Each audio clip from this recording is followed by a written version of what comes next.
बच्चों, आज के लेक्चर में पढ़ेंगे हम परिवर्ती बल द्वारा किया गया कार्य। मतलब वह बल जिसका परिमाण या दिशा या दोनों आपके परिवर्ती हो रहे हो, नियत ना रहे, तो उस बल द्वारा कैसे हम निकालें कार्य को। तो सबसे पहले परिवर्ती बल के उदाहरण देख लेते हैं। एक बार देख लीजिए, फिर आगे समझते हैं। तो अगर आपका दे रखा है F is equal to 2t plus 1, तो आप ध्यान से देखें कि ये t यहां पर सेकंड है, तो बल का जो परिमाण है वो समय पर निर्भर कर रहा है। समय बढ़ाने पर बल का मान बढ़ता जाएगा, समय के साथ बल के मान में परिवर्तन हो रहा है। अगर मैं लिखूं F is equal to x square i cap plus 3x j cap, यहां पर आप देखें जो आपका ये बल सदिश है, इसकी दिशा के साथ साथ इसका परिमाण दोनों परिवर्तित हो रहे हैं। अगर मैं बात करूं बल की दिशा की, तो दिशा की हम बात करें कि धनात्मक एक्स अक्ष से कितना कोण बना रहा होगा, तो ये हो जाएगा देखिए 3x बटे एक्स स्क्वायर, जो कि हो गया 3/x। यानी कि x का मान परिवर्तन, x का मान बदलने पर थीटा का मान में भी परिवर्तन होगा, तो इसकी दिशा भी परिवर्तित होती जा रही है। तो ऐसे बल आपके बच्चों कहलाते हैं ये परिवर्ती बल। ठीक, इन बलों के द्वारा किया गया कार्य कैसे निकालें। तो देखिए, मान लेते हैं कोई वस्तु किसी पथ ए से बी पर चल रही है। कोई वस्तु पथ ए से बी चल रही है और इसके ऊपर जो बल कार्यरत है वो बल परिवर्ती बल है। तो कहता हूं मैं कोई वस्तु परिवर्ती बल के अंतर्गत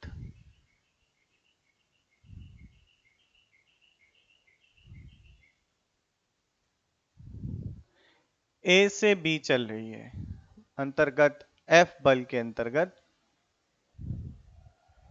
यहां पर F लिखा है, ए से बी चल रही है। हमें देखना है कि इस पथ पर चलने पर वस्तु पे जो बल F लग रहा है उसने कितना काम किया। तो मैं इस पथ का अति सूक्ष्म भाग ले लेता हूं। ये A है बेटे, ये B है। इस पथ का बहुत सूक्ष्म भाग लिया है, अति सूक्ष्म। इस ए बी पाथ को मैं कह रहा हूं ds वेक्टर। ठीक है, पथ का अति सूक्ष्म हिस्सा।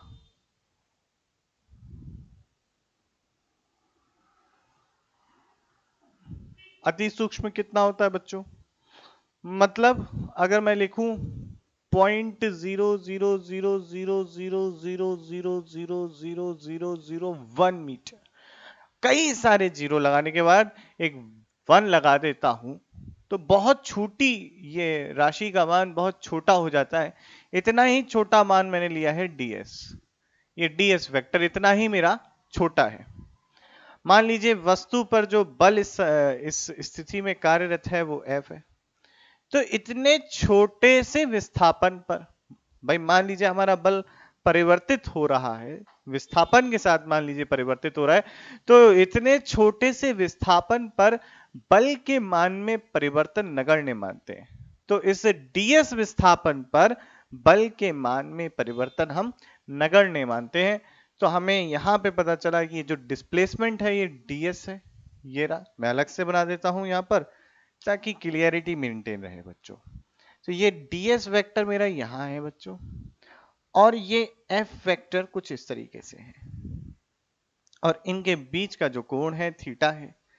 तो इस f वेक्टर का ds पर परिवर्तन कुछ नहीं हो रहा, यानी कि इतने छोटे से हम चल रहे हैं पथ पर, पथ के इतने छोटे से भाग पर चल रहे हैं, तो f वेक्टर के मान में या दिशा में कोई भी परिवर्तन नहीं हो रहा, इतना छोटा ये विस्थापन है।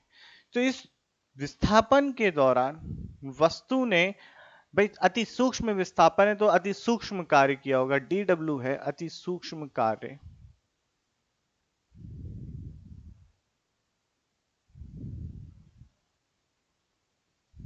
तो ये अति सूक्ष्म जो कार्य किया होगा dw, ये बराबर हो जाएगा F vector dot ds vector. मैं चाहता हूं इस पथ a से b तक कुल कितना कार्य, तो मैं कह देता हूं ये जो ds वेक्टर है मेरा a से b तक के लिए मैं देखूंगा इसे, तो मैं लिखूंगा बच्चों यहां पर ध्यान से देखिएगा, इसका कर देते हैं। जब भी हमें देखना है तो हम कह सकते हैं ऐसे कई छोटे छोटे ds वेक्टर से मिलकर ये पूरा पथ बना है। इन सभी छोटे छोटे ds वेक्टर पे जो भी कार्य किया होगा इस बल ने उसका हम देख लेते हैं मान, और उस हिसाब से फिर उसे ऐड करते थे। तो उसके लिए क्या करेंगे, इंटीग्रेशन। तो बेटे हम करेंगे यहाँ पे, अगर हमें पूरे पथ ए से बी जाने में कार्य निकालना है तो करेंगे इंटीग्रेट। तो यहाँ पे हमने इंटीग्रेशन कर दिया और कहाँ से जा रहे हैं, ए से बी के लिए जा रहे हैं। तो ये आ गया आपका F dot d s vector. तो डी डब्ल्यू का हमें जब इंटीग्रेशन करेंगे, ऐसे कई छोटे छोटे पाथ हैं इस पे हमने जोड़ा, तो हमें यहाँ पर कुल कार्य मिल जाएगा इस परिवर्ती बल द्वारा किया गया। तो जो कि आ जाता है ए से B F dot d s vector. अब हम देखते हैं बच्चों, अगर हमारा ये बल जो है हमें, और साथ ही साथ विस्थापन निर्देशांक, मतलब हम कहें आयताकार घटक के रूप में हमें अगर दिए हुए हों, तो किस प्रकार से हमें अपने इस परिवर्ती बल द्वारा किए गए कार्य की गणना करें ये जानते हैं। तो मान लीजिए आपका बल जो सदिश है वो कुछ इस प्रकार से दिया हुआ है। बल सदिश हमारा बच्चों दे रखा है F vector is equal to F x i cap F y j cap plus F z k cap. ये एक परिवर्ती बल है। यहाँ पर एफ एक्स मान लीजिए बल आपका कुछ इस तरीके से होता है, मैं एक उदाहरण से समझाता हूँ। 3x square i cap plus 3x Y j cap plus 2z square के कैप, इस तरीके से दे रखा होता, और आपको एक पथ दे रखा होता कि मान लीजिए z is equal to x y पथ पर ये चल रहा है। तो इस बल द्वारा किए गए कार्य की गणना करें, और मान लीजिए आपको वो इस तरीके से देखा हो कि 1,2,3 से आपका पूछ लेता कहीं और के लिए, या 1,2,2 से 2,4,8 पर जब जाएगा तो कितना काम करना पड़ेगा। कोई अगर परिवर्ती बल इस प्रकार से दिया है और वस्तु 1,2,2 से 2,4,8 पर पहुंची है, तो उस परिवर्ती बल ने कितना कार्य किया। तो यहाँ पे आप देख सकते हैं कि एफ एक्स जो है ये भी आपका परिवर्ती है, एफ वाई जो है ये भी परिवर्ती है, साथ ही साथ एफ जेड भी परिवर्ती है। और हमें पता है कि इस पथ पे ये चल रहा है, इस प्लेन में ऐसे करके कुछ चल रहा है। इस तरीके की बातें आपको मान लीजिए दे रखी हो, लाइन की दे रखा हो, जो भी पाथ दे रखा हो उस तरीके, जैसे ये रेक्टेंगुलर हाइपरबोला की शायद दे रखी हो, कुछ भी दे रखा हो, तो हम उस तरीके से कैसे गणनाएं करते हैं प्रश्नों में देखेंगे, एक एक करके समझेंगे चीजों को। तो ये एफ एक्स परिवर्ती हो सकता है, एफ वाई परिवर्ती हो सकता है, एफ जेड भी परिवर्ती हो सकता है। और अगर मैं कहूं कि आपका जो विस्थापन सदिश है उसको मैं लिख दूं D x i cap d y j cap plus D z k cap, तो ऐसी परिस्थिति में हम कार्टेशियन सिस्टम में यानी कि कार्तीय रूप में कैसे लिखेंगे, तो देखिए हम लिखेंगे वर्क बराबर एफ वेक्टर की जगह लिखेंगे, देखिए एफ डॉट डी एस का इंटीग्रेशन लिखा है ना हमने, ये W बराबर ए से B, तो F वेक्टर की जगह बेटे क्या लिखेंगे, A to B F x i cap F y j cap F z k cap dot d x i cap d y j cap d z k cap. ठीक है, ये इस तरीके से बच्चों लिख दिया गया। तो W जो वर्क आया, डॉट प्रोडक्ट करेंगे तो ये कुछ इस तरीके से आ जाएगा F X D X plus F Y D Y plus F Z D Z, जिसे इस तरीके से लिख सकते हैं, देखिए ये एफ एक्स डी एक्स कुछ एक्स नॉट से X plus F Y D Y Y naught से Y F Y D Y plus Z naught से Z F Z D Z. मतलब ये आपका एक्स नॉट प्रारंभिक जो स्थिति है उसका x कोऑर्डिनेट जो है उसकी बात है। और ये इसे चलिए f कर देता हूं मैं, और xf जो है आपकी अंतिम स्थिति है, उस अंतिम स्थिति का या जो भी बिंदु है उसका x कोऑर्डिनेट xf है, प्रारंभिक स्थिति का y नॉट, अंतिम स्थिति yf, z नॉट zf। तो ये वर्क है, तो ये कुल किया गया कार्य है इस परिवर्ती बल द्वारा। तो इस तरीके से निकालते हैं बच्चों परिवर्ती बल द्वारा किया गया कार्य। इस पे आधारित कुछ प्रश्नों को देखेंगे। हमने अभी तक जो पढ़ा था, हमने पढ़ा था किसी नियत बल द्वारा किया गया कार्य, साथ ही साथ अभी जो जाना है परिवर्ती बल द्वारा किया गया कार्य। कुछ प्रश्नों को देखेंगे तो उससे हमें अंदाजा लगेगा कि किस तरीके से इस प्रकार के प्रश्नों को हल करना चाहिए। तो पहले आप इसे नोट कर लें, फिर मैं आपके साथ प्रश्न करता हूं। आइए बच्चों प्रश्न देखते हैं कि एक आपका परिवर्ती बल दे रखा है इतना, और वस्तु यहां से यहां तक जा रही है। तो ज्ञात ये करना है कि भाई इस बल ने कितना कार्य किया। तो भाई परिभाषा से देखते हैं, तो dw बराबर f वेक्टर। अब देखिए ये x अक्ष पे चल रहा है तो यहाँ पे dx ले लेंगे, dx वेक्टर। dx वेक्टर को मानता हूं मैं dx i कैप। तो यहाँ पे लिख देते हैं dw is equal to f is minus का 6 cube 6x cube i cap dx i cap. जिसे हल करेंगे तो बच्चों ये हो जाएगा 6 माइनस का 6x क्यूब dx। अब अगर आपको इंटीग्रेशन नहीं आता है तो देखें, x की पावर n dx का इंटीग्रेशन होता है x की पावर n+1 बटे n+1।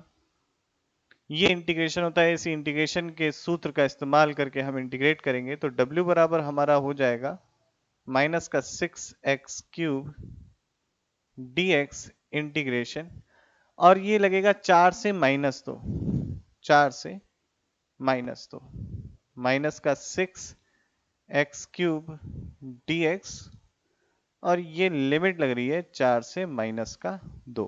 प्रारंभिक स्थिति 4 थी, अंतिम स्थिति -2 है। ठीक बात है, कोई दिक्कत नहीं है। इसे हल किया तो ये हो गया 6x की घात 4 बटे 4। जिसे हल करेंगे तो ये हो जाता है बच्चों 3/2, ऋणात्मक का चिन्ह, और लिमिट लगेगी 4 से -2। और यहां लिख सकते हैं माइनस का 3/2, अंदर माइनस की 2 की घात 4 बट, और 2 तो बाहर है ही हमारा, माइनस आपकी 4 की घात 4। कैसे हल करें? आसान है, देखिए माइनस का 3/2, इसको लिख सकते हैं बेटे -2 की घात 4। तो घात आपकी सम है तो इसलिए ऋणात्मक नहीं रहेगा ये, तो इसे 2 की घात 4 भी लिख सकते हैं। इसे लिख सकते हैं -2 की घात 8।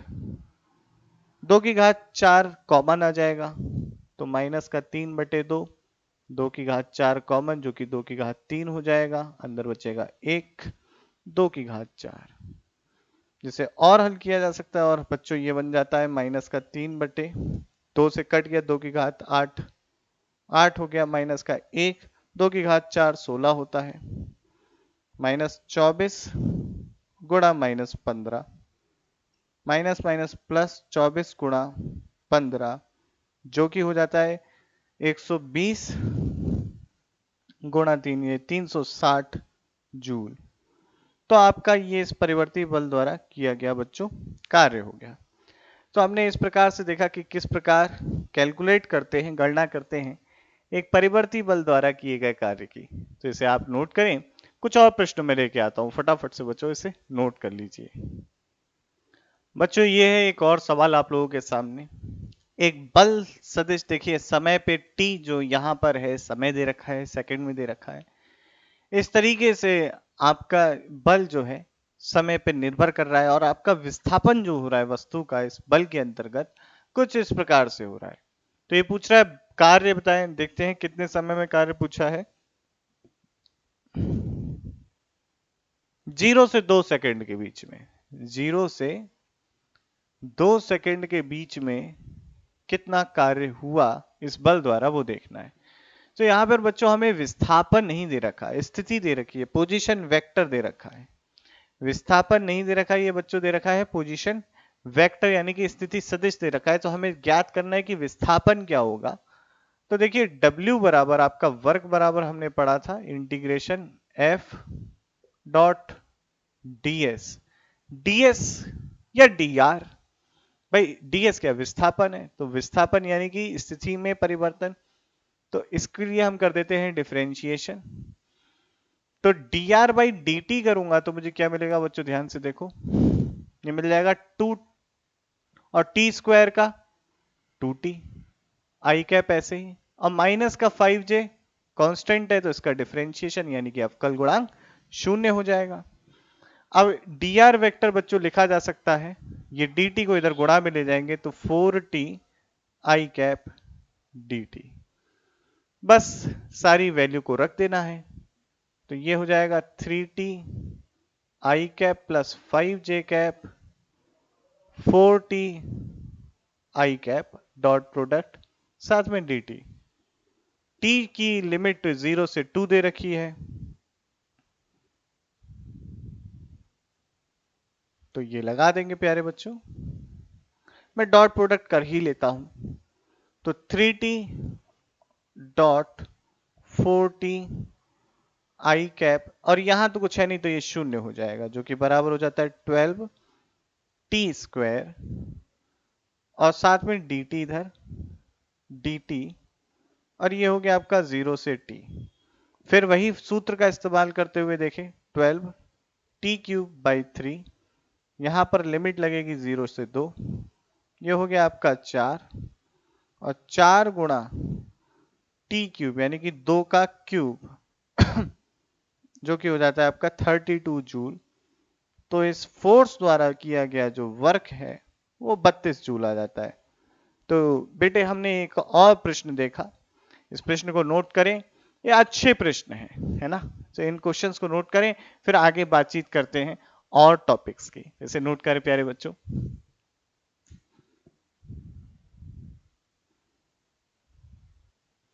आइए बच्चों एक और महत्वपूर्ण और अच्छा सवाल देखते हैं। सवाल क्या है कि एक ऐसे समझ लीजिए एक आपका लूप है, उसका एक चौथाई हिस्सा ले लिया गया, ठीक। अब इस वृत्ताकार पथ पर एक रिंग है, ये रिंग जिसका द्रव्यमान m है और इस पे एक कांस्टेंट फोर्स लग रहा है। यहाँ पे थोड़ा सा ध्यान दें, ये जो बल है इसकी हमेशा दिशा तथा परिमाण इधर ही की दिशा में है। तो अब ये पूछा है इसमें कि इस बल द्वारा जब ये रिंग आपकी ऐसे स्लाइड होके इस पे यहां पहुंचेगी तो इस बल द्वारा किया गया कार्य बताएं अगर इस वृत्ताकार पथ की जो त्रिज्या है वो r है। तो बहुत आसान है, कैसे करेंगे। मैंने कहा कि देखिए अच्छे से समझिएगा, मैंने कहा बेटे कि ये मान लीजिए यहां पे था, जब ये थीटा कोण यहां से बना रहा था तो इस परिस्थिति में ये कुछ विस्थापित हुआ, बहुत छोटा सा विस्थापन लिया ds, ये ds, मैं दोनों को अलग, ये जो कोण बना इस विस्थापन का ये d थीटा और ये त्रिज्या हो गई r। तो ये जो ds वेक्टर है आपका ये एक वृत्ताकार पथ का हिस्सा है। ds बहुत छोटा है जो कि वृत्ताकार पथ का हिस्सा है, तो हम कह सकते हैं ये वृत्ताकार पथ का चाप है एक, और चाप बड़ा जो बराबर होता है ds वेक्टर का मैग्नीट्यूड हो गया कोण जो कि d थीटा है और गुणा त्रिज्या। तो ds का परिमाण तो इतना आ गया। अब हमें देखना है कि ये f वेक्टर और इस ds वेक्टर के बीच में कोण कितना है। तो इसको मैं अलग से बना के दिखाता हूं तो ज्यादा अच्छे से आपको शायद समझ में आएगा बच्चों। ये आपका इस तरीके से देखिए क्वार्टर में है, तो मैं बना देता हूं अलग से। ये इस तरीके से है बच्चों ये, और देखें इस तरीके से आपका ये है जो कि बल लग रहा है आपका। ये देखिए आपका स्पर्श रेखा है जो विस्थापन की दिशा है, जिसे मैंने पीछे ऐसे बना दिया। और ये आपका मान लीजिए बल जो हमेशा क्षैतिज की तरफ है इस तरीके से है। तो मुझे ये कोण जानना है, ये कोण कितना होगा। अगर ये कोण थीटा है तो ये कोण कितना होगा। तो ध्यान से देखें ये कोण वही 90 है, ये कोण भी 90 है, तो ये हो गया आपका एक चक्रीय चतुर्भुज। तो आपको पता है चक्रीय चतुर्भुज के सामने वाले कोण, ये कोण मुझे जानना है, इसे मैंने फाई का। तो चक्रीय चतुर्भुज के सम्मुख कोणों का योग 180 होता है। तो अगर ये थीटा है तो निश्चित तौर पे ये 180 माइनस थीटा होगा। और ये एक आपकी पूरी सरल रेखा है बच्चों, ये आपकी पूरी एक सरल रेखा है। तो फाई बराबर यहां से आ गया थीटा। तो फाई बराबर थीटा आ गया, तो हमें पता चल गया कि ये ds वेक्टर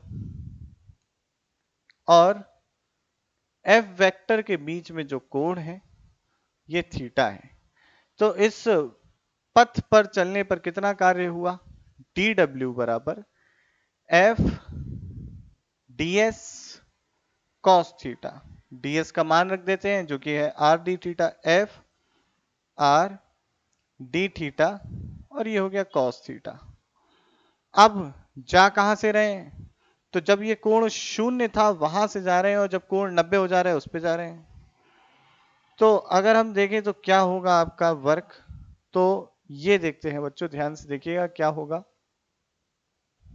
तो cos थीटा दी थीटा का ये f और r तो बाहर आ जाएगा, 0 से 90, cos थीटा डी थीटा।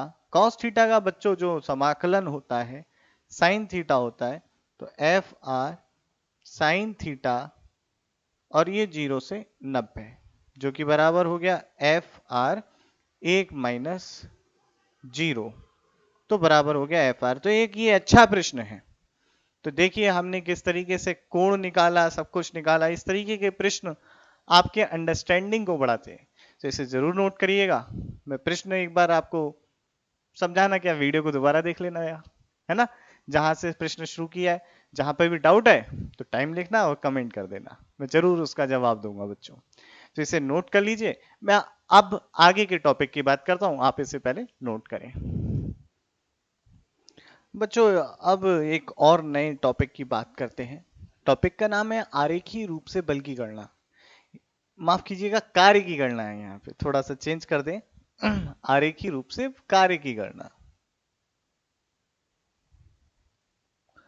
तो किस प्रकार से करें कार्य की गणना, मान लीजिए आपको बल तथा विस्थापन, या विस्थापन से अच्छा शब्द मैं कहूं स्थिति दे रखी है, स्थिति। मान लीजिए मैं यहां पर जब वस्तु की स्थिति एक्स ए थी और यहां पर एक्स बी है, कुछ अच्छे से समझते हैं। मान लीजिए ये मेरा मूल बिंदु है, ये मूल बिंदु है, पहले वस्तु यहां एक्स ए पे रखी है, फिर इसके ऊपर एक एफ बल लग रहा है। इस एफ बल का मान इसकी वस्तु की स्थिति, ये स्थिति एक्स ए पर निर्भर करता है। तो भिन्न भिन्न स्थितियों पे इस बल का मान भिन्न भिन्न है, जैसा कि आप देख सकते हैं ग्राफ से पता भी चल रहा है कि एक्स की भिन्न भिन्न मानों के लिए बल का भिन्न भिन्न मान है। ठीक है, अभी मान लीजिए एफ ए बल लग रहा है, बाद में एफ बी, तो ये तो हमें निश्चित हो गया कि परिवर्ती बल है। तो ये कह रहा है कि इस बल के अंतर्गत ये एक्स बी पहुंच गई, यहां से यहां तक पहुंच गई। तो ये एक्स ए से बी तक ले जाने में, वस्तु को बी पोजीशन ले जाने में इस एफ बल ने कितना कार्य किया, ये निकालना चाहते हैं। तो इसके लिए क्या करें, मैं क्या करता हूं, मैं एक बहुत छोटा सा विस्थापन देखता हूं। बहुत छोटा सा विस्थापन, इतना छोटा विस्थापन है कि उसके ऊपर f का मान में कोई परिवर्तन नहीं हो रहा है, ये एकदम सीधा सा है मान लीजिए। तो एक ये पट्टी बन जाएगी, ये पट्टी आयताकार पट्टी है, ध्यान से देखें। तो इस पट्टी की जो चौड़ाई है वो मैंने कहा dx है, और इस पट्टी की जो लंबाई होगी वो कह दी f है। तो इस पट्टी का जो एरिया देखा आपने, क्षेत्रफल, इस पट्टी का नाम रख दूं बच्चों P Q R S। तो हमारा ये क्या है, ग्राफ है ये, और ये क्या है, स्थिति है। तो बल तथा स्थिति के बीच के ग्राफ जो आया, ये ग्राफ तथा स्थिति के बीच का जो क्षेत्रफल है, ये मुझे क्या बता रहा है, देखो ये क्षेत्रफल पी क्यू आर एस का, क्षेत्रफल पी क्यू आर एस का बराबर हो गया भाई, पट्टी की ऊंचाई एफ है और इसकी जो चौड़ाई dx है, तो f गुणा dx। और F गुणा dx हमारा बराबर होता है वर्ग के। तो ये क्षेत्रफल बराबर हो गया एरिया, ये बराबर हो गया आपके वर्ग के। ठीक है बच्चों, ये क्षेत्रफल वर्ग के बराबर हो गया। तो हमें ये समझ में आया बल तथा स्थिति के बीच के जो ग्राफ है, इसमें ग्राफ से घिरा हुआ क्षेत्रफल, इसमें ग्राफ से घिरा हुआ क्षेत्रफल हमें बताएगा उस परिवर्ती बल द्वारा किए गए कार्य को। अब देखिए, मान लीजिए भाई ये तो हमने एक छोटी सी पट्टी ली, हम तो जानना चाहते थे ए से लेके बी तक। तो ए से बी तक जानना चाहते, तो हमें पता चला इस छोटी से पी से क्यू तक अगर हमें जाना था, तो हमें ये क्षेत्रफल कार्य बता रहा है। तो हम ए से बी तक जाएंगे, तो ये जो संपूर्ण क्षेत्रफल होगा आपका, ये क्षेत्रफल हमें इस बल द्वारा ए से बी तक जाने में किए गए कार्य को बताएगा। तो हम लिख लेते हैं बल तथा स्थिति के बीच के ग्राफ में ग्राफ तथा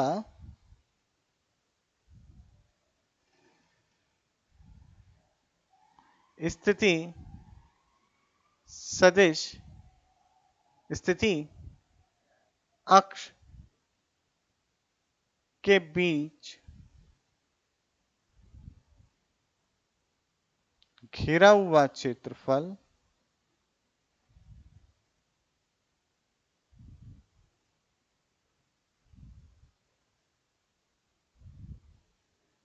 बल द्वारा किए गए कार्य को बताता है।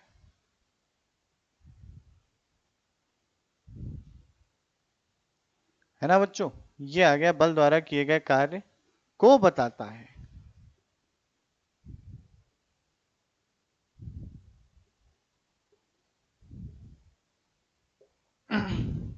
तो एक हमने आज और पॉइंट सीखा कि हमें एफ एंड एक्स के बीच का ग्राफ दे रखा है। उस ग्राफ और ये स्थिति के बीच का जो क्षेत्रफल होगा, ये हमें उस बल द्वारा किए गए कार्य को बताएगा। कई सारे प्रश्न बन सकते हैं, आपको दे दिया जाए ग्राफ और पूछ लिया जाए बताइए क्या इस बल द्वारा किया गया कार्य होगा, तो उस प्रश्न में आपको क्षेत्रफल निकालना है ना। आसान चीज है, तो इसे नोट कर लीजिए, फिर कुछ और आगे टॉपिक में बढ़ते हैं बच्चों। तो बच्चों देखो, वर्क के बारे में तो पढ़ लिया। अपना जो अध्याय है वो है कार्य ऊर्जा शक्ति, वर्क एनर्जी पावर। तो अब एनर्जी के बारे में जानते हैं। एनर्जी बचपन से पढ़ते हुए आ रहे हैं क्या, जैसे कि जानते होगे कि आप लोग उससे कहते यार मुझ में एनर्जी नहीं बची है पढ़ने की, मतलब आपके अंदर एबिलिटी नहीं बची, क्षमता नहीं बची कार्य करने की। तो कार्य करने की आंतरिक क्षमता आपकी ऊर्जा कहलाती है। आपने छोटी छोटी कक्षाओं में ये बात तो पढ़ी ली होगी। अब आगे की बात करते हैं कि अब हमें, भाई हम पढ़ रहे हैं यांत्रिकी, तो यहां पर जो हम पढ़ेंगे यांत्रिक ऊर्जा पढ़ेंगे। अब यांत्रिक ऊर्जा आपकी दो प्रकार की होती है। तो हम पहले लिखते हैं मैकेनिकल एनर्जी या यांत्रिक ऊर्जा।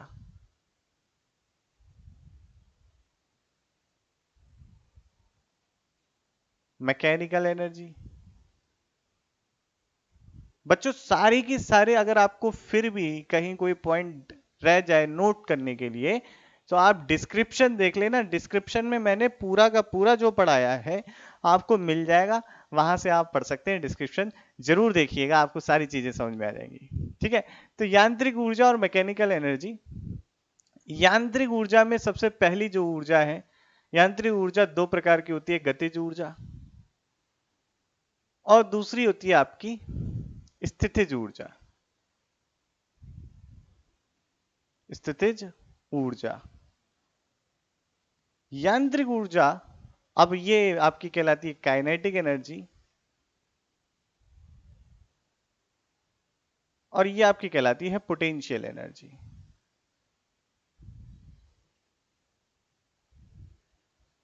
अब सबसे पहले काइनेटिक एनर्जी यानी कि गतिज ऊर्जा कहते हैं।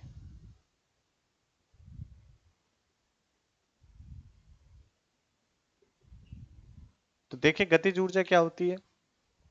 तो पहले गतिज ऊर्जा समझ लेते हैं। देखो मान लो कोई बॉडी चलती हुई आ रही है एकदम आपके पास, आपको उसे रोकने के लिए उसके ऊपर बल लगाना पड़ेगा। आप ऐसे बल लगा रहे हो, आप पीछे खिसकते जा रहे हो, बॉडी भी खिसकती जा रही है, तो आप बल विपरीत दिशा में लगा रहे हो और बॉडी इधर की तरफ बढ़ रही है। जैसे कि आपने मोटरसाइकिल को रोकने के लिए ब्रेक लगाते हो तो आप बल पीछे की तरफ लगा रहे हो, तो वैसे तो टॉर्क का सिस्टम है। मान लीजिए आप कोई साइकिल चलती हुई आ रही है, आप उसे रोकने के लिए ऐसे बल लगा रहे हो, तो आप पीछे घिसटते हुए जाओगे और साइकिल इधर की तरफ बढ़ती आ रही है, तो बल आप इस तरफ लगा रहे हैं और साइकिल का विस्थापन इस तरफ हो रहा है। तो ऐसी परिस्थिति में आप वस्तु की गति को कम कर रहे हैं, आपको कार्य करना पड़ रहा है।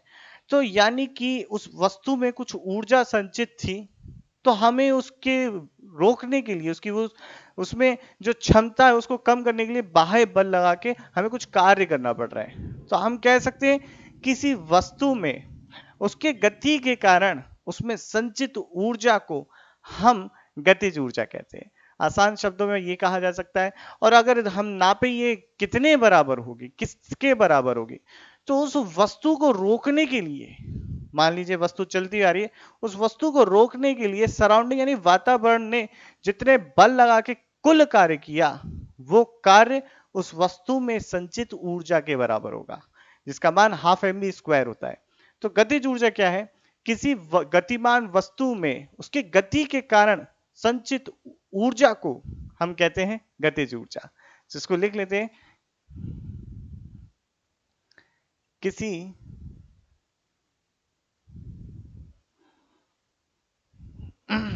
किसी देखिए ध्यान से देखिएगा, वस्तु में जिसका द्रव्यमान शून्य ना हो, वस्तु में मास इसका 0 नहीं है, तो किसी वस्तु में उसकी गति के गुण के कारण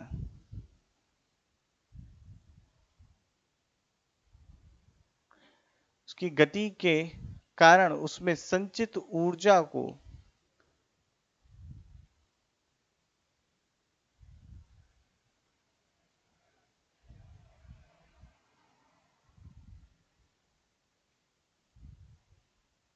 गतिज ऊर्जा कहते हैं बच्चों। ये गतिज ऊर्जा कहलाती है।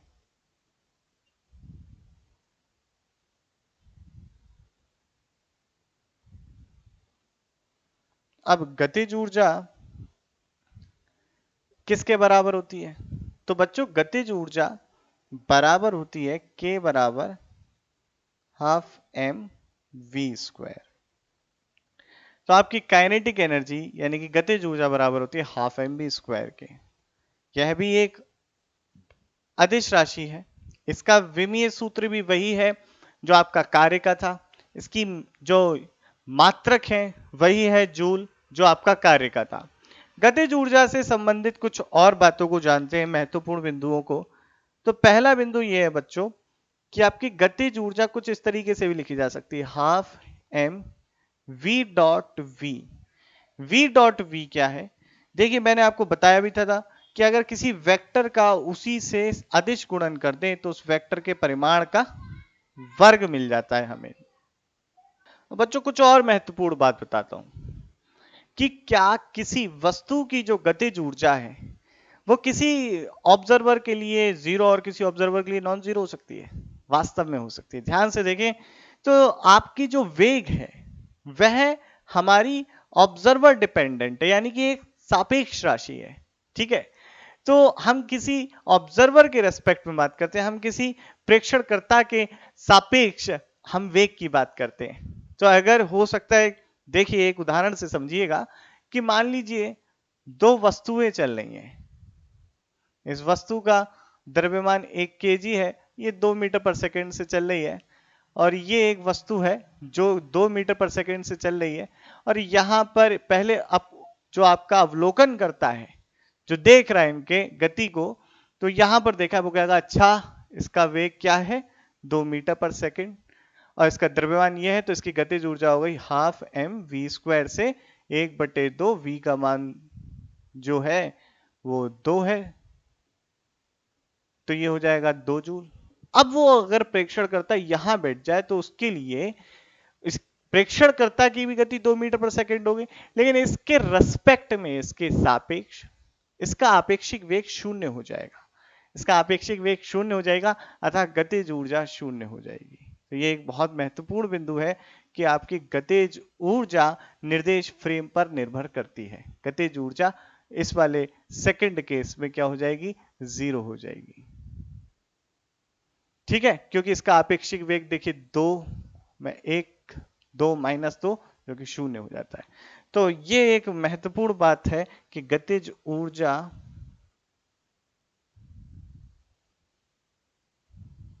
निर्देश फ्रेम पर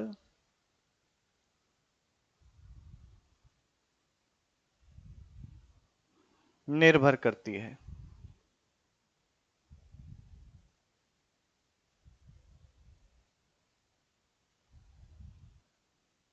एक महत्वपूर्ण बिंदु है।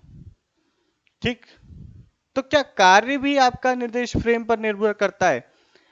कार्य भी बच्चों निर्देश फ्रेम पर निर्भर करता है। इस बात को देख लें, इसको लिख भी लेना, कार्य में लिख लेना। कैसे निर्देश फ्रेम पे? देखिए बल जो है आपका, यह निर्देश फ्रेम पर निर्भर नहीं करता। निर्देश फ्रेम पर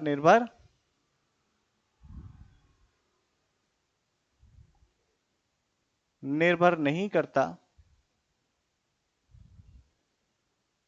किंतु जो आपका विस्थापन है एस वेक्टर, यह आपका निर्देश फ्रेम पर निर्भर करता है।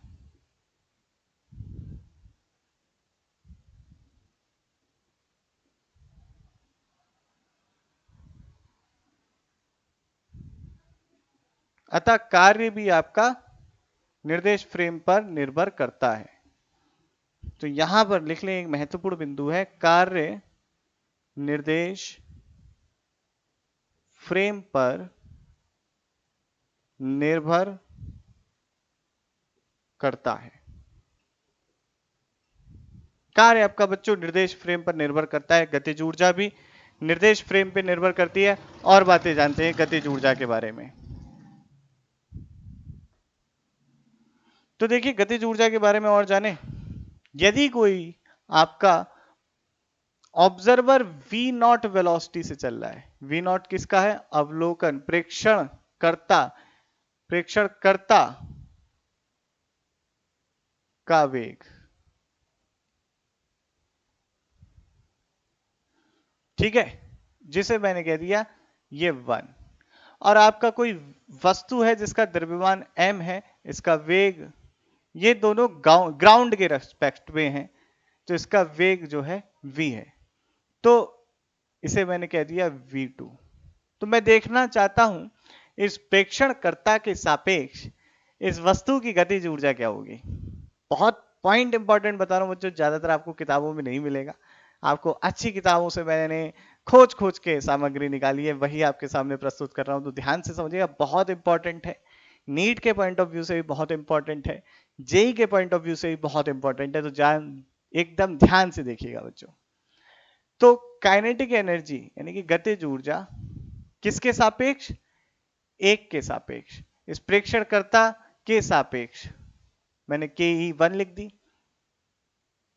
वस्तु 2 की 1 के सापेक्ष गतिज ऊर्जा। ठीक है, तो हम देखते हैं, तो भाई देखो पहले निकालते हैं वेग, तो सापेक्ष वेग क्या, आपेक्षिक वेग क्या हो गया, आपेक्षिक वेग हो गया बच्चों v1 vector minus v0 vector. तो देखो ये वाला सूत्र देखेंगे, तो k1 बराबर हो गया 1/2 m v vector minus v0 vector का dot product v vector minus v0 vector से, ये हो गया। अब आगे देखें और महत्वपूर्ण जानकारी बच्चों,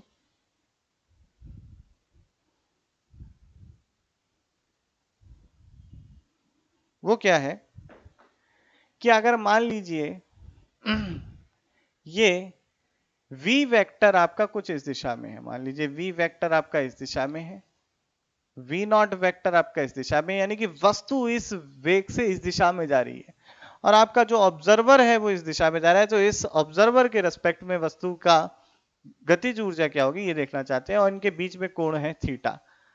तो भाई हम इस बात को ऐसे भी लिख सकते हैं K1, ध्यान से देखिए, वस्तु का जो वेग है उसके परिमाण का वर्ग, और ये वेग का परिमाण क्या होता है, देखिए ये हम बलों के या हमने समांतर चतुर्भुज के नियम से भी पढ़ा है। तो जिन बच्चों को यहां दिक्कत आ रही है वो सदिशों का घटाना देख ले, प्लेलिस्ट में मिल जाएगा। V naught square minus 2 v naught cos theta, तो वो यहां रख देंगे। तो K1 बराबर आ गया 1/2 m वी स्क्वायर, क्योंकि वर्ग है तो ये हो गया v naught square minus 2 v naught cos theta, ये हो गया। तो ये आ गई हमारी वस्तु की गतिज ऊर्जा इस प्रेक्षणकर्ता के सापेक्ष।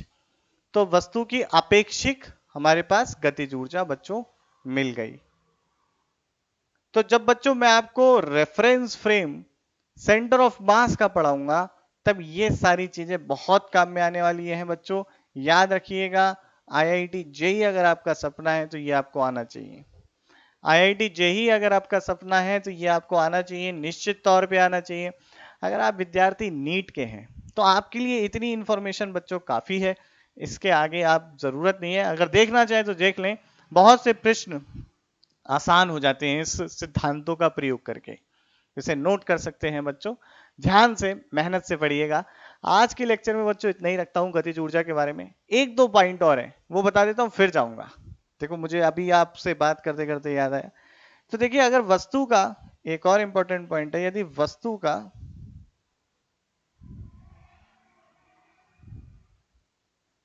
संवेग दे रखा हो, वस्तु का संवेग P बराबर mb दे रखा है, तो संवेग तथा गतिज ऊर्जा में क्या सिद्धांत होगा।